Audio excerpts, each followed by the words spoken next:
जय हिंद बच्चों।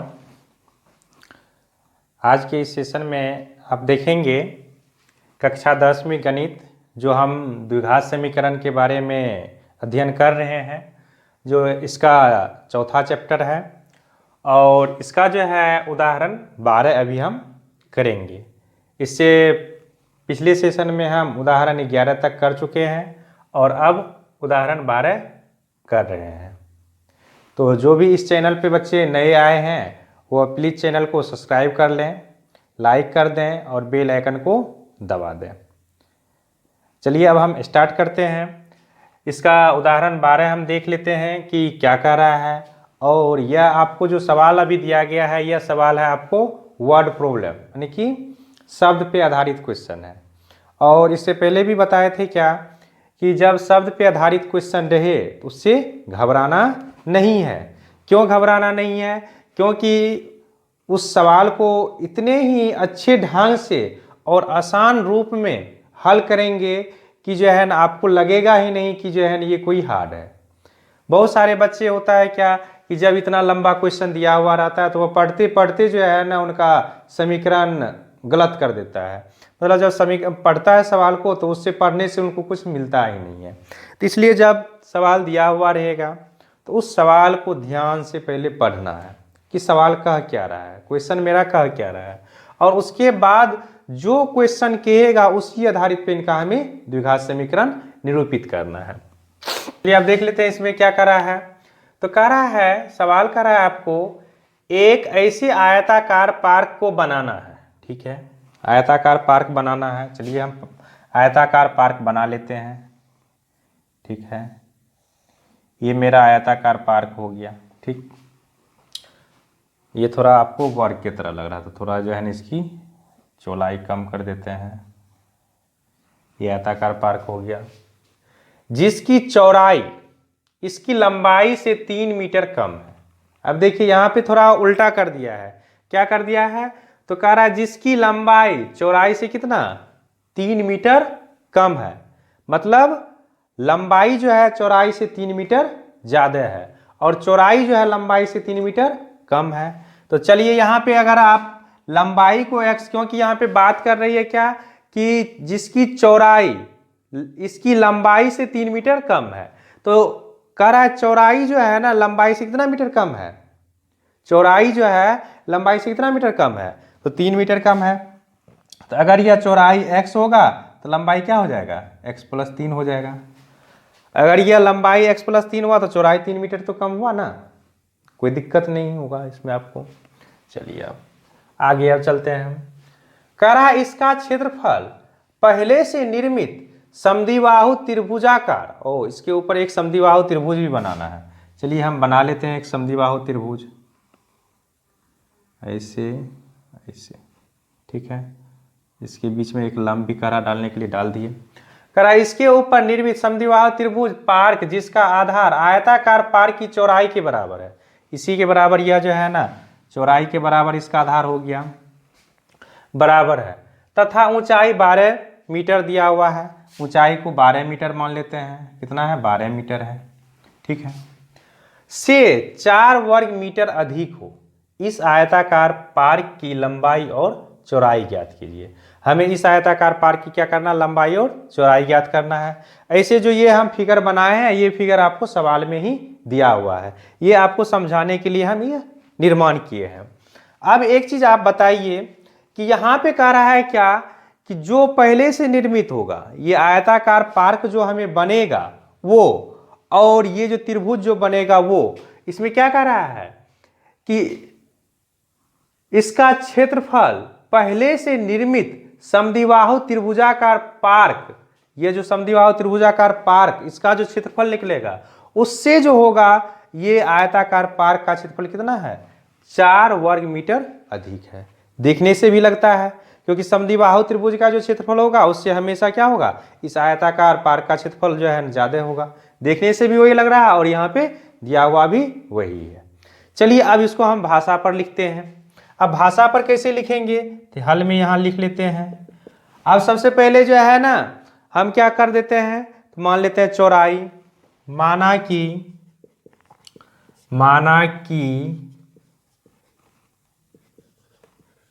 आयताकार पार्क की चौड़ाई बराबर x मीटर। आयताकार पार्क की चौड़ाई x मीटर हो गया। तब आयताकार पार्क की लंबाई कितना हो जाएगा? तो कह रहा है चौड़ाई जो है ना लंबाई से कितना है? 3 मीटर अधिक है, तो लंबाई को 3 मीटर ज्यादा कर दीजिए, तो x प्लस 3 मीटर हो गया। ठीक, अब जब हम लंबाई और चौड़ाई निकल गया तो यहां पर क्षेत्रफल की बात क्या है? तो चलिए हम निकाल लेते हैं इसका क्षेत्रफल भी। आयताकार पार्क का क्षेत्रफल तो क्या हो जाता है? लंबाई गुना चौड़ाई, तो x इंटू प्लस 3 बराबर से क्या निकल जाएगा? एक्स स्क्वायर और माइनस प्लस 3x, ये निकल गया। यहां तक तो कोई दिक्कत नहीं है, इतना चीज तो जो है ना कर सकते हैं। अब चलते हैं समद्विबाहु त्रिभुज के लिए। अब क्या करा, इसका जो है इसका क्षेत्रफल पहले से निर्मित समद्विबाहु त्रिभुजाकार पार्क जिसका आधार आयताकार पार्क की चौड़ाई के बराबर है। अब क्या दिया हुआ है यहाँ पे? समद्विबाहु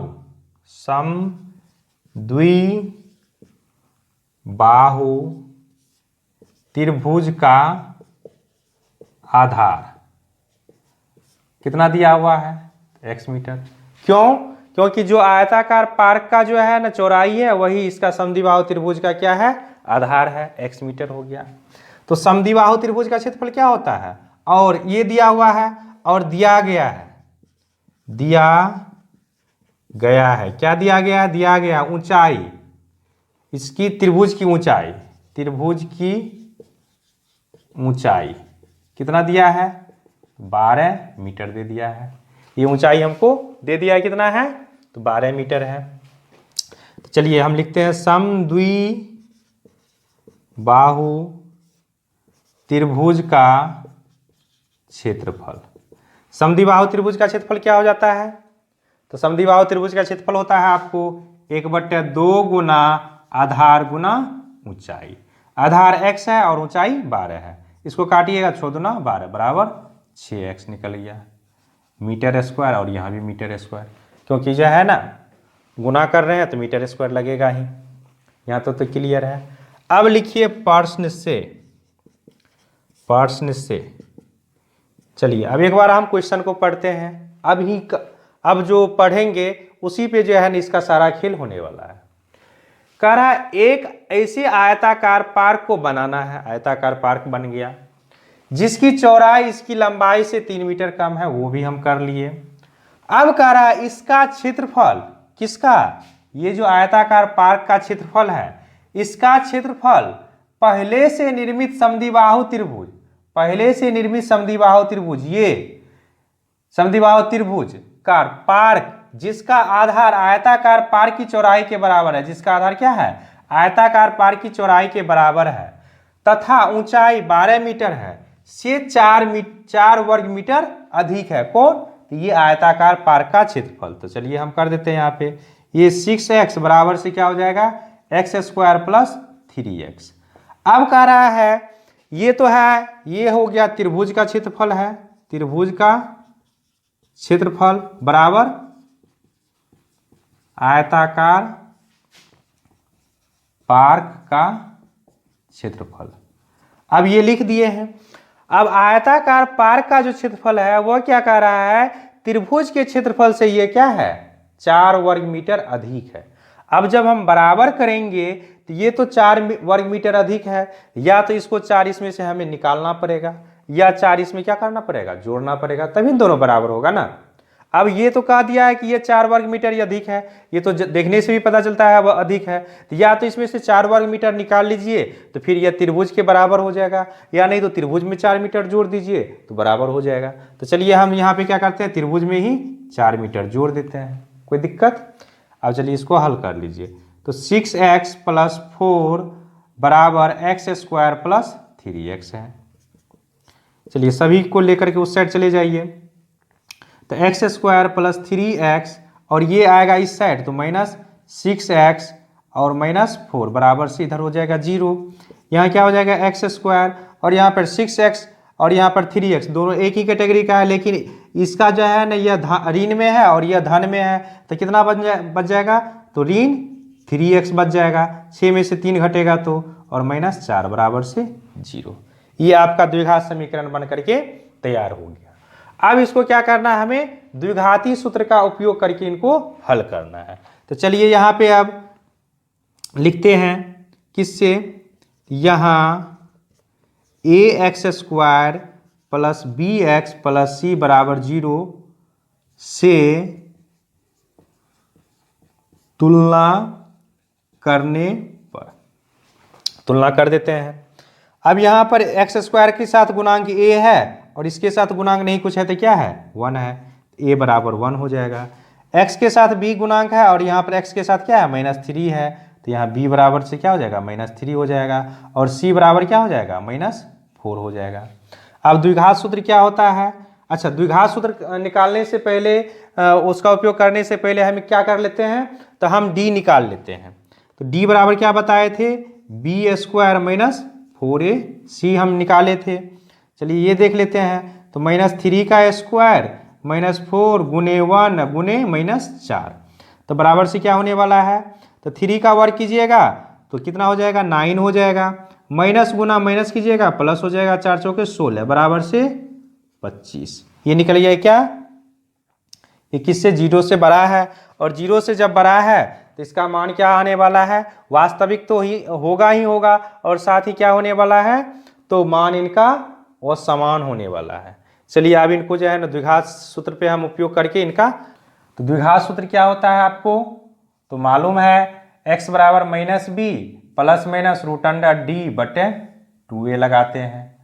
तो -b का मान कितना है, -3 है, तो माइनस चिन्ह तो पहले से ही है और -3 प्लस माइनस d का मान कितना निकाले हैं, तो 25 आया है, तो 25 लिख दीजिए, बटे 2 गुने a का मान कितना निकाले हैं, तो 1 निकाले हैं, तो 1 रख दीजिए, तो बराबर से क्या हो जाएगा, यह 3 प्लस माइनस और √25 का वर्गमूल कितना हो जाएगा, 5 हो जाएगा, और बटे 2, ये निकल गया x बराबर। अब यहाँ पे प्लस और माइनस चिन्ह लगा हुआ है तो इसका तो 2 को मान निकलेगा, चलिए 2 को मान निकलेगा तो निकाल लेते हैं। तो x बराबर एक बार क्या हो जाएगा, 3 + 5/2 या x बराबर 3 - 5/2, तो x बराबर क्या हो जाएगा, 5 × 3 = 8/2 या x बराबर हो जाएगा -2/2, कट जाएगा तो बराबर से क्या हो जाएगा, -1, तो x बराबर हो जाएगा -1। अब -1 तो होगा नहीं, क्यों नहीं होगा, इसलिए नहीं होगा क्योंकि हमारा लंबाई और चौड़ाई कभी ऋणात्मक हो ही नहीं सकता है, वह हमेशा जब भी आएगा तो वह धनात्मक ही आएगा। और यहाँ पे इसको काट दीजिए तो 2 चौके 8, 4 हो गया, तो x बराबर कितना निकल गया, 4 निकल गया, और x किसको माने हैं, चौड़ाई को माने हैं, तो चौड़ाई बराबर कितना हो गया, चौड़ाई बराबर हो जाएगा आपको 4 मीटर। लंबाई कितना है, तो लंबाई है आपको x + 3, तो x कितना है, 4 + 3 बराबर 7 मीटर, यानी कि लंबाई निकल गया 7 मीटर और चौड़ाई निकल गया 4 मीटर। यही हमको कह रहा था कि इस आयताकार पार की लंबाई और चौड़ाई ज्ञात कीजिए, तो हमें लंबाई और चौड़ाई निकल गया। चलिए अब नेक्स्ट क्वेश्चन देख लेते हैं। चलिए नेक्स्ट क्वेश्चन है उदाहरण नंबर 13 है, कह रहा है निम्न द्विघात समीकरणों के मूल यदि उनका अस्तित्व हो तो द्विघाती सूत्र का उपयोग करके ज्ञात कीजिए। इससे पिछले सेशन में हम बताए थे कि द्विघात समीकरण का मूल का पता हम कैसे करेंगे, कि वह वास्तविक है कि वास्तविक नहीं है, कि वह समान आएगा कि उनका मान असमान आएगा। तो जो भी बच्चे अभी पिछले वाला वीडियो अगर नहीं देखे हैं तो वो एक बार ज़रूर देख लीजिएगा, तो और ज़्यादा आपका कंसेप्ट क्लियर होने वाला है। हम यहाँ पे थोड़ा शॉर्ट फॉर्म में बता देते हैं कि कब वह जो है ना और द्वितीय यानी कि कब वह उनका अस्तित्व होता है और कब उनका अस्तित्व नहीं होता है। तो बताए थे क्या कि अगर हमको जो है द्विघात समीकरण अगर दिया हुआ यानी कि द्विघात जो समीकरण दिया हुआ रहता है, जैसे A X square plus B X और प्लस सी बराबर से 0। और इससे जो द्विघाती सूत्र बनता है क्या, तो minus B plus minus root under B square minus 4ac जो बटा 2a जो बना है, तो इसमें जो है इनको हम क्या नाम देते हैं, डी देते हैं। तो minus B plus minus root under D बटे 2a लिखते हैं। और डी जो है इसलिए नाम देते हैं क्योंकि इनको इंग्लिश में बोला जाता है डिस्क्रीमेंट, और हिंदी में इनको विवेचक भी बोलते हैं और विवेक्तर भी बोलते हैं। जिनको जो बोलना है वो आप बोल सकते हैं। तो ये जो डी का जो मान आता है तो सारा खेल इसी डी के ऊपर है। अगर यह डी का मान 0 से अगर बड़ा आ जाता है, डी का मान अगर 0 से बड़ा आ जाता है तो इनका मूल जो होता है वह मूल क्या हो जाता है, असमान और वास्तविक होता है। अगर इस d का मान 0 से छोटा आ जाता है, ठीक है, अगर यह d का मान 0 से छोटा आ जाता है तो इनका मूल वास्तविक नहीं होता है। और तीसरा में, पहला तो ये कंडीशन हो गया, दूसरा ये हो गया, और तीसरा कंडीशन था क्या कि अगर d बराबर से 0 होता है तो मूल जो होता है वह क्या होता है, समान और वास्तविक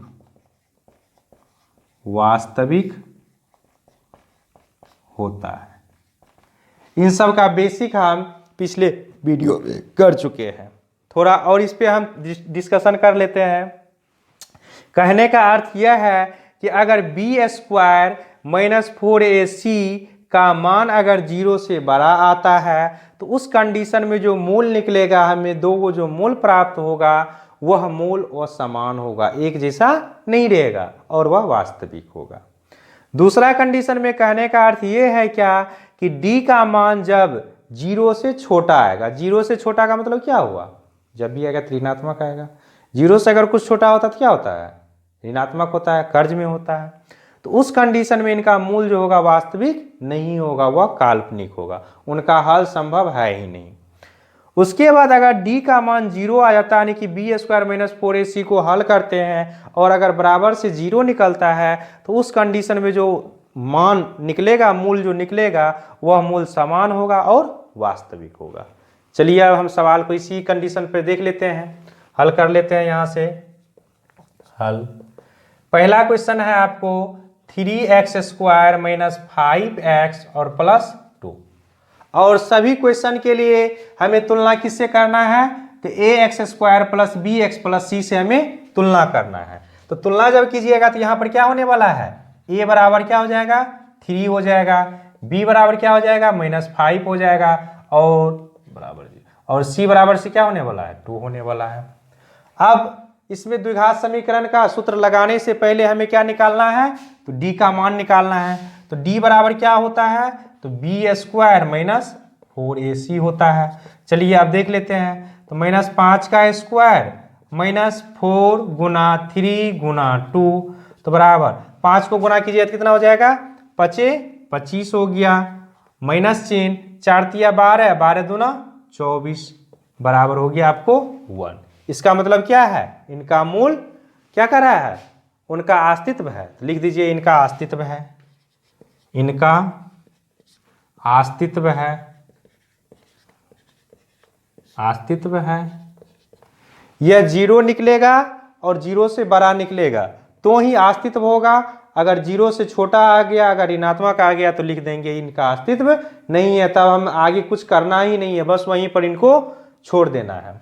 अब चलिए देख लेते हैं इनको हल करके कि अब द्विघात समीकरण का फॉर्मूला क्या लगता है। तो x बराबर होता है -b plus minus root under D बटे 2a। तो b का मान कितना निकाले हैं, तो b का मान -5 है, तो माइनस गुने -5 plus minus root under D का मान कितना निकला 1 बटे 2 गुना a का मान कितना है 3 है। तो बराबर से हो गया यहाँ पे 5 प्लस माइनस, और एक का जब आप वर्गमूल निकालिएगा तो क्या होगा, एक ही तो होगा ना, तो एक हो गया बराबर से 3 दूना 6। तो आप देखिए यहाँ पे ये निकल गया x, तो यहाँ पे हमें दो गो मूल मालूम होने वाला है, तो चलिए हम कर लेते हैं, एक बार जोड़ देते हैं। तो 5 + 1/6 या x बराबर 5 - 1/6, तो x बराबर क्या होगा 6/6 या x बराबर 4/6। 5 में से 1 घटेगा तो 4 ही हो जाएगा, 6 से 6 कट जाएगा यहाँ पे, 3 दूना 6, 2 दूना 4, तो x बराबर हो गया क्या 1 या x बराबर हो गया 2/3। ये आपका मूल निकल गया 2 गो, ये इसका क्या हो गया आंसर आ गया। इसमें तो कोई दिक्कत नहीं होना चाहिए। चलिए अब हम दूसरा क्वेश्चन को हल कर लेते हैं। हल, अब इसमें देखिए कि x² के साथ नहीं कुछ है गुणांक, तो क्या है 1 है, तो a बराबर क्या हो जाएगा 1 हो जाएगा, b बराबर क्या हो जाएगा तो 4 हो जाएगा, और c बराबर क्या हो जाएगा तो 5 हो जाएगा। चलिए इसका भी जांच देख लेते हैं पहले d निकाल करके। तो d बराबर हो जाता है b² - 4ac, तो b का मान कितना है 4 है, तो 4 का स्क्वायर -4 गुना 1 और गुना 5, ठीक ना। a का मान 1 रख दीजिए और b का मान तो 4 है ये है, और c का मान 5 हो गया, और 4 तो मेरा फार्मूला से आया है। तो 4 चौके 16 -4 पंचे 20 बराबर क्या आ रहा है -4 आ रहा है। मतलब यह क्या हो रहा है, तो 0 से ये क्या हो रहा है छोटा आ रहा है, 0 से क्या है छोटा है, -4 से 0 बड़ा है और 0 से -4 क्या है छोटा है। तो लिख दीजिए इनका अस्तित्व नहीं है, इनका अस्तित्व नहीं है। जब इनका अस्तित्व है ही नहीं तो इनको हल हमें करना ही नहीं है। तो क्वेश्चन देख लेते हैं हल। तो इसको भी क्या करेंगे हम, ax² + bx + c बराबर 0 से तुलना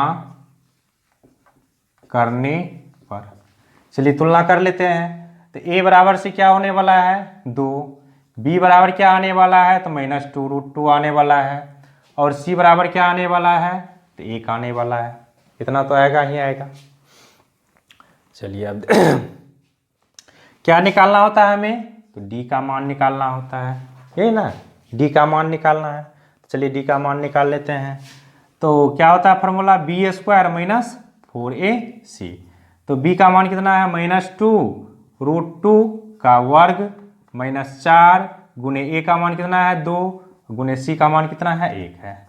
तो यहाँ क्या हो जाएगा 2 दूना 4 गुने 2 और -4 दूना 8, तो 8 - 8 बराबर से क्या होगा 0। इसका मतलब क्या है अस्तित्व है। अब अस्तित्व जो है तो एक चीज तो हमें कन्फर्म है कि यह जो है 0 जब आया है तो इसका मूल जो होगा वह क्या होगा समान होगा। चलिए हम हल कर लेते हैं। तो x बराबर क्या हो जाता है, द्विघाती सूत्र क्या हो जाता है -b ± √d/2a। तो यहाँ पर -b का मान कितना है -2√2 है, प्लस माइनस √0, इसको लिखिएगा तो भी और नहीं लिखिएगा तो भी, और 2 गुने a का मान कितना है 2 है।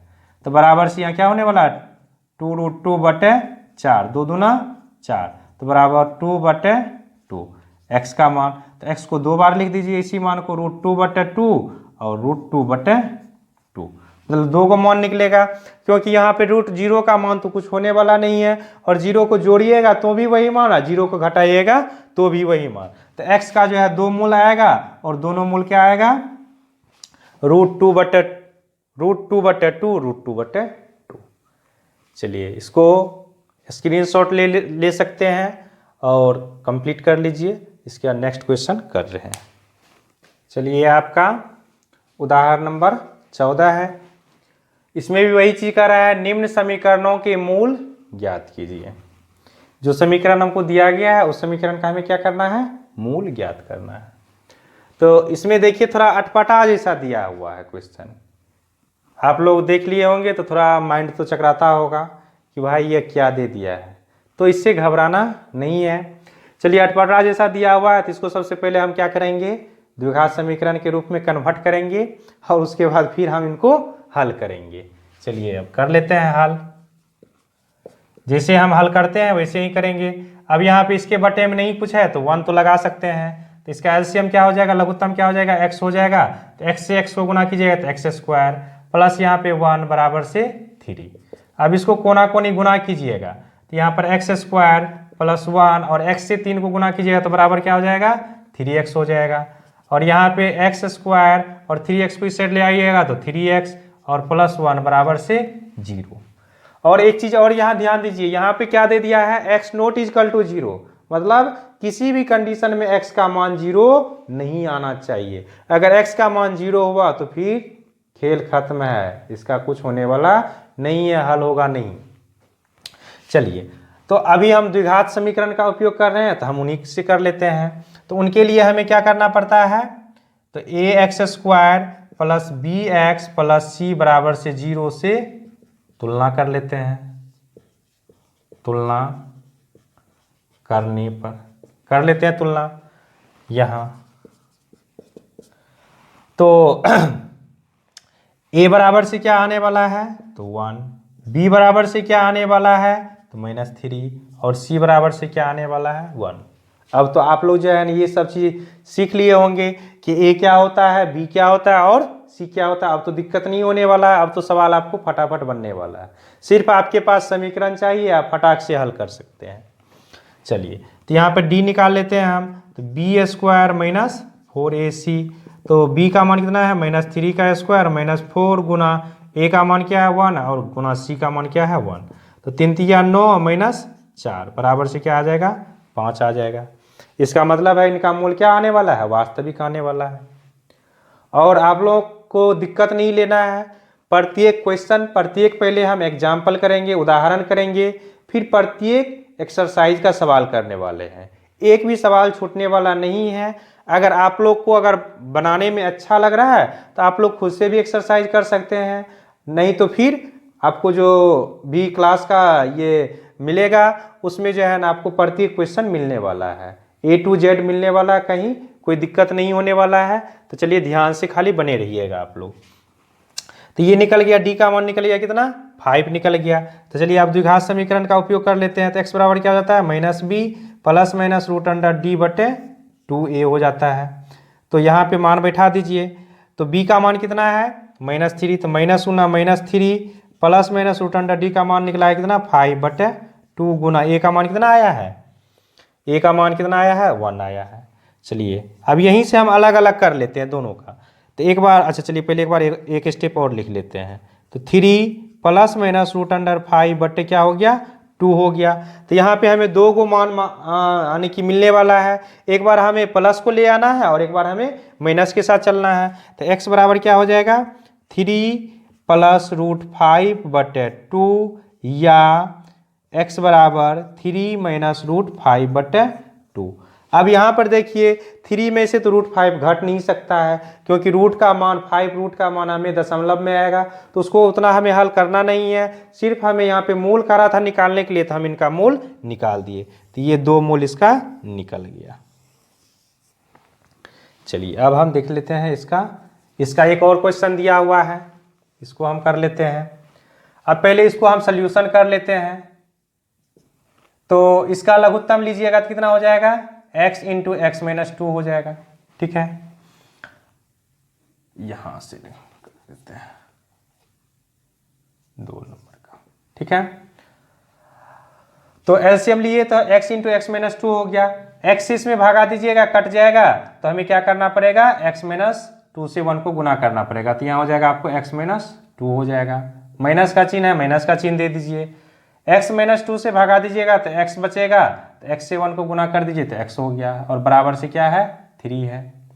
अब यहाँ पर देख रहे हैं क्या कि x माइनस x है, तो इससे यह कैंसिल हो जाएगा, तो बच जाएगा क्या, -2 बटे यहाँ पे क्या हो जाएगा, इससे इसको गुना कीजिएगा तो x स्क्वायर, और -2 से x को गुना कीजिएगा तो -2x बराबर से 3।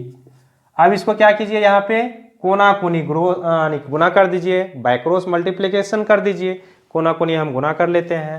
तो 1 से 2 को गुना कीजिएगा तो -1 गुना 2 हो गया, बराबर 3 into x square minus 2x हो गया। तो बराबर क्या हो गया, -2 बराबर से 3x स्क्वायर माइनस 3 दूना 6x हो गया।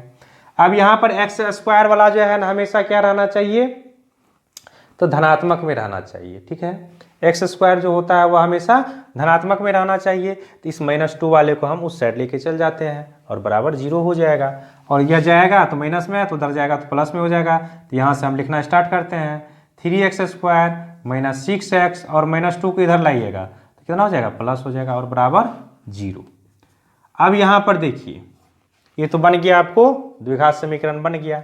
अब इसको क्या करना है, हमें ax square plus bx plus c से क्या करना है, तुलना कर लेना है। तो तुलना जब कीजिएगा तो यहाँ पर a बराबर क्या हो जाएगा, 3 हो जाएगा, क्योंकि जो एक्स स्क्वायर का गुणांक होता है वही तो a का मान होता है ना।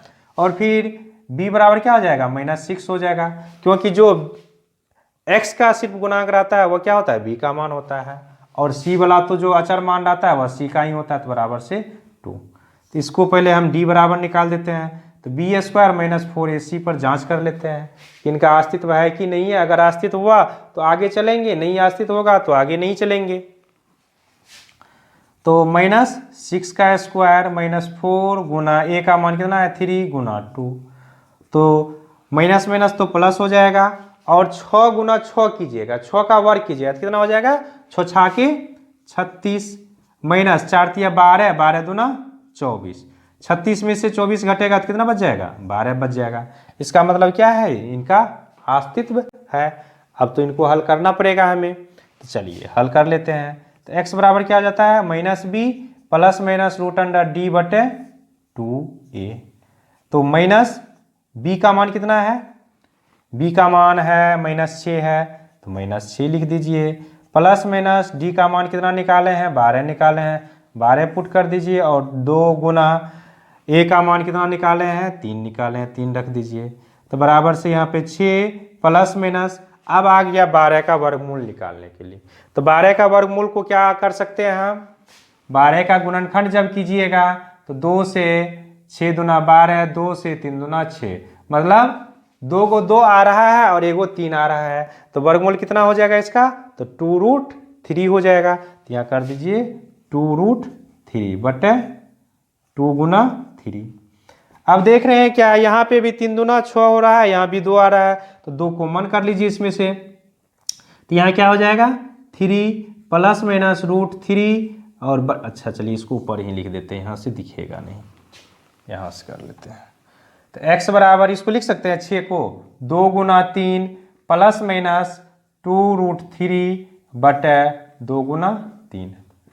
अब इन दोनों में से क्या कॉमन आ रहा है, तो दोनों में 2 मिल रहा है, तो 2 ले लेते हैं। यहाँ क्या हो जाएगा, 3 प्लस माइनस √3 बटे से यहाँ 2 गुना 3, तो 2 से 2 कट जाएगा। तो यहाँ पर हो गया 3 प्लस माइनस √3 बटे 3, यह x का मान आ गया।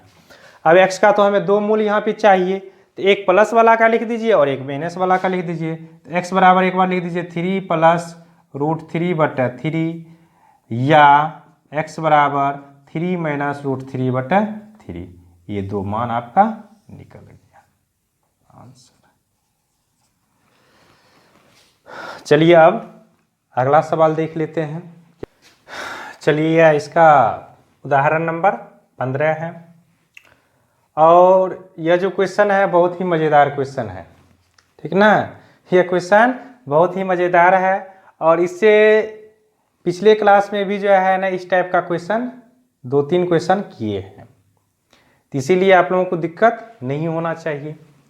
चलिए एक बार क्वेश्चन को पढ़ लेते हैं। क्वेश्चन कह क्या रहा है, करा एक मोटर बोट जिसकी स्थिर जल में चाल 18 किलोमीटर प्रति घंटा है, ठीक है, 24 किलोमीटर धारा के प्रतिकूल जाने में और वही दूरी धारा के अनुकूल जाने की अपेक्षा 1 घंटा अधिक लेती है, तो धारा की चाल ज्ञात कीजिए। अब चलिए अगर आप लोग वो क्लास अटेंड नहीं किए होंगे, नहीं देखे होंगे, तो चलिए फिर से यहाँ पे एक बार हम कर लेते हैं। अब मान के चलिए कि जो है ना आप साइकिल से यात्रा कर रहे हैं। चलिए इसे यहाँ देख लेते हैं। ये ए स्थान हो गया, और ए से हमको कहाँ जाना है, बी जाना है, ठीक है।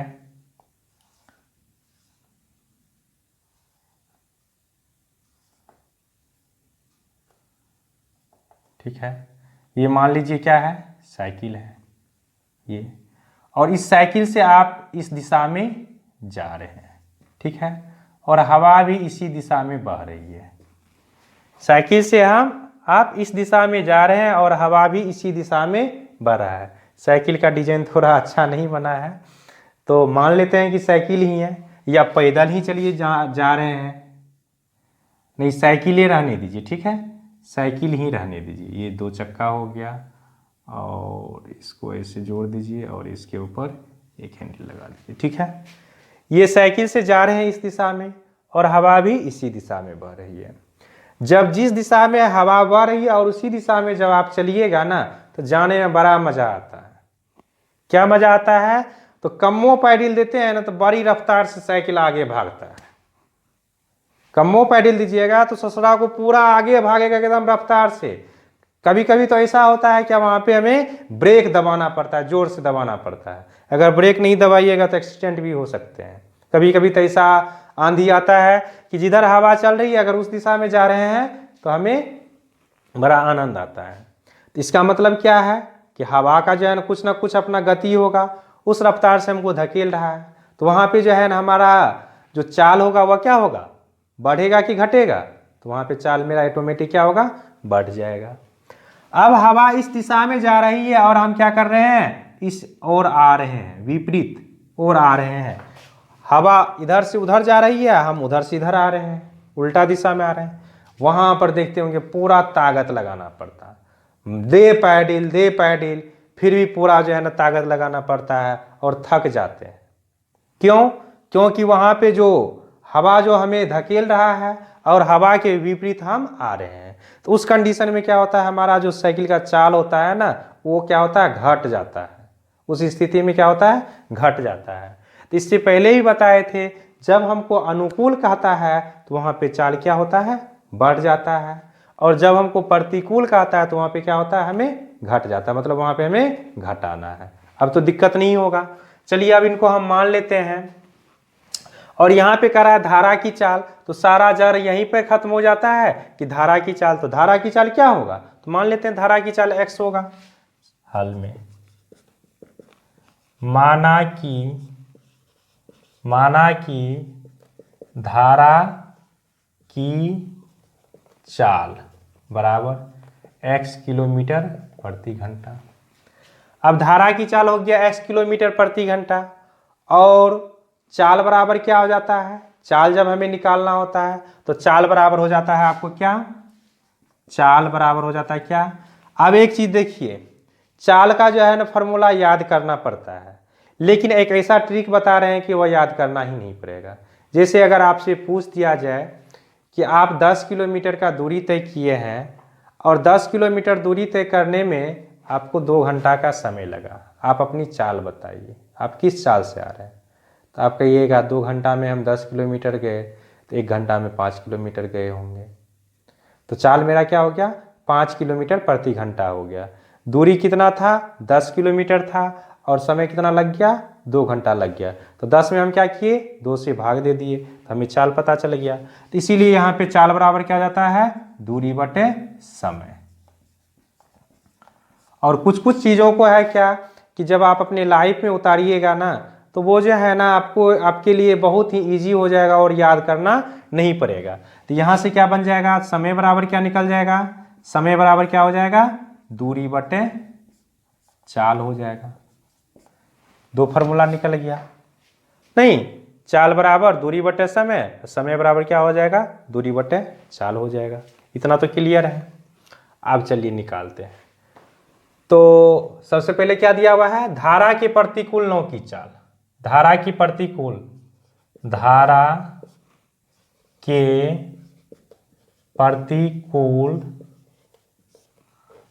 मोटर बोट की चाल, बोट की चाल क्या हो जाएगा, स्थिर जल में 18 किलोमीटर था, धारा के प्रतिकूल जब जाएगा तो वहां क्या होगा, घटेगा ही ना।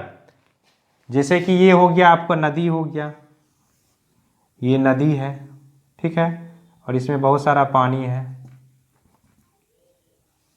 और यहाँ पे एक क्या है, नाव है।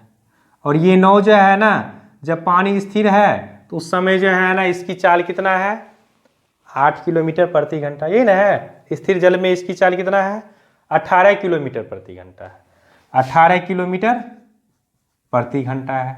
मतलब 1 घंटा में यह 18 किलोमीटर दूरी तय कर लेती है। लेकिन जब यह पानी बहने लगता है, पानी जब बहने लगता है उस दिशा में जब जाती है तो उस समय क्या होगा, 1 घंटा में ही यह ज़्यादा दूरी तय करेगी।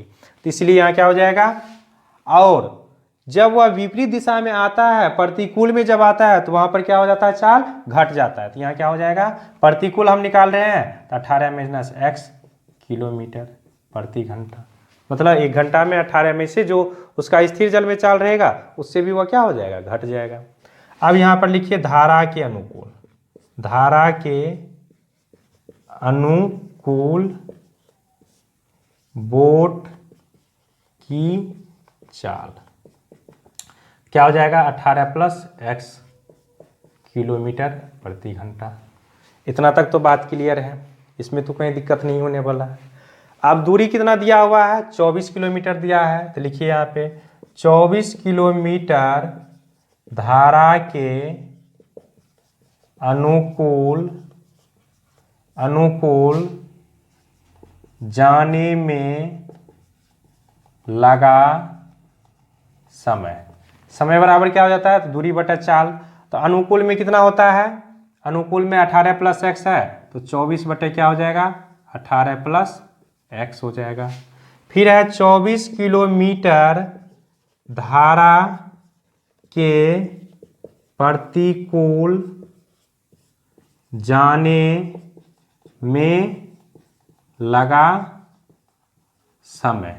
प्रतिकूल जब जाता है तो क्या होता है, चाल घट जाता है। तो 24 बटे क्या हो जाएगा, 18 - x। ठीक है, यहाँ तक तो कोई दिक्कत नहीं। अब बात यही खत्म नहीं होती है। अब चलिए प्रश्न से हम चलते हैं। प्रश्न से अब आएगा आपको थोड़ा मज़ेदार बात, जो कि अभी तक जो है ना कोई भी टीचर इसको क्लियर नहीं किया है। वो डायरेक्ट ही क्या करते हैं, इनको हल कर देते हैं। आज वह क्लियर होने वाला है।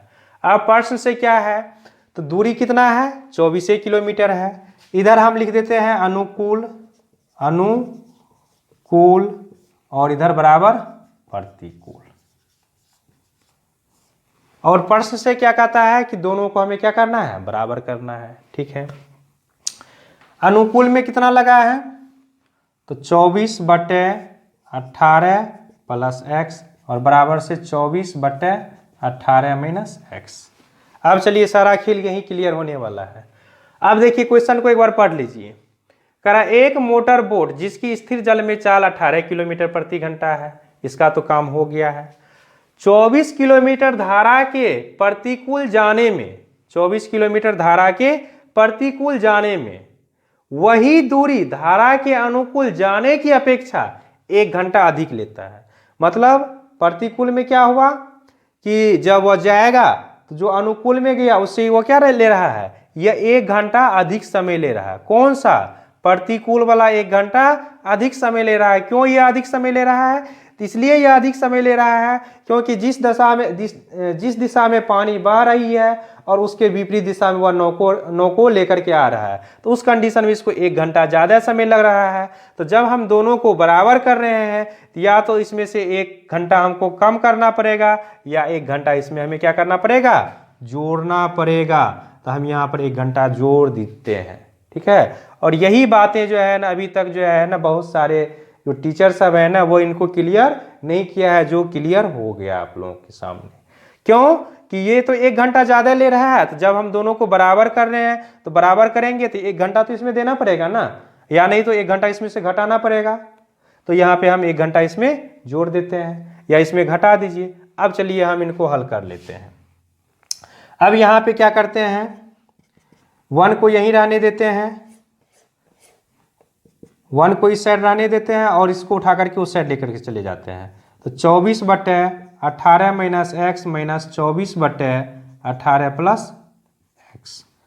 तो यहाँ पे क्या हो जाएगा, 1 बराबर से यहाँ से 24 को मन कर लीजिएगा तो यहाँ पे 1 बटे 18 - x